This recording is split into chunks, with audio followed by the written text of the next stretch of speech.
গাজা প্রসঙ্গে যেন এক অচেনা সুরে কথা বলতে শুরু করেছেন মার্কিন প্রেসিডেন্ট ডোনাল্ড ট্রাম্প। এতদিন যিনি ইসরায়েলের ঘনিষ্ঠ মিত্র হিসেবে পরিচিত ছিলেন, তিনি এবার বলছেন গাজা থেকে ইসরায়েলি সেনাদের সরিয়ে নিতে হবে।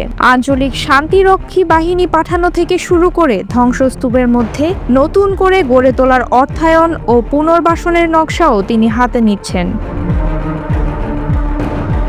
এই অবস্থান অনেকের চোখে ইঙ্গিত দিচ্ছে যে ইসরায়েল হয়তো ধীরে ধীরে কূটনৈতিক মঞ্চে একঘরে হয়ে পড়ছে। পশ্চিমা রাজনীতির সবচেয়ে বড় শক্তিশালী মিত্রের পক্ষ থেকেও যখন সেনা প্রত্যাহারের মতো বার্তা আসছে, তখন প্রশ্ন উঠছে গাজার যুদ্ধে ইসরায়েলের পক্ষে আর কতদিন আগের মতো নিরঙ্কুশ সমর্থন বজায় থাকবে। কিন্তু বিশ্লেষকদের একটাই প্রশ্ন, এই প্রস্তাব কি বাস্তবে শান্তির পথ খুলে দিতে পারবে, নাকি আন্তর্জাতিক কূটনীতির আরেকটি অধ্যায় হয়েই থাকবে? দীর্ঘ 2 বছরের রক্তক্ষয়ী যুদ্ধবিধ্বস্ত গাজার জন্য এখন প্রয়োজন কার্যকর সমাধান, আর সেই সমাধান খুঁজতেই মঙ্গলবার জাতিসংঘে ট্রাম্প নতুন দিক নির্দেশনা দেওয়ার ঘোষণা দিয়েছেন। এই বৈঠকে থাকছেন ইন্দোনেশিয়ার প্রেসিডেন্ট প্রাবোও সুবিয়ান্তো।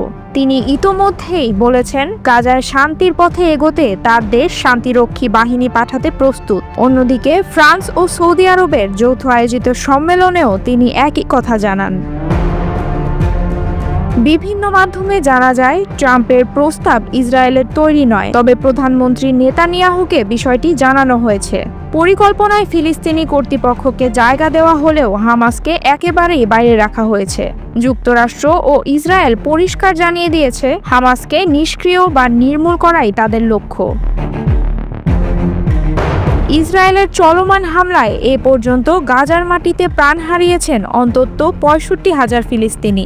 ইসরায়েলি বিমান হামলায় কাতারে হামাস নেতৃত্ব লক্ষ্যবস্তুতে পরিণত হয়েছে। এদিকে হামাস সম্প্রতি ট্রাম্পকে একটি চিঠি পাঠিয়েছে, যেখানে 60 দিনের যুদ্ধবিরতির প্রস্তাব দেওয়া হয়েছে অর্ধেক বন্দি মুক্তির শর্তে। চিঠিটি এখন কাতারের হাতে এবং শিগগিরই ট্রাম্পের কাছে পৌঁছাবে বলে জানা গেছে। এত কিছুর পরেও গাজার আকাশে বোমার গর্জন থামছে না। পশ্চিম তীরের গ্রাম শহরগুলো অভিযান এবং ধ্বংসযজ্ঞের মুখে পড়ে আছে।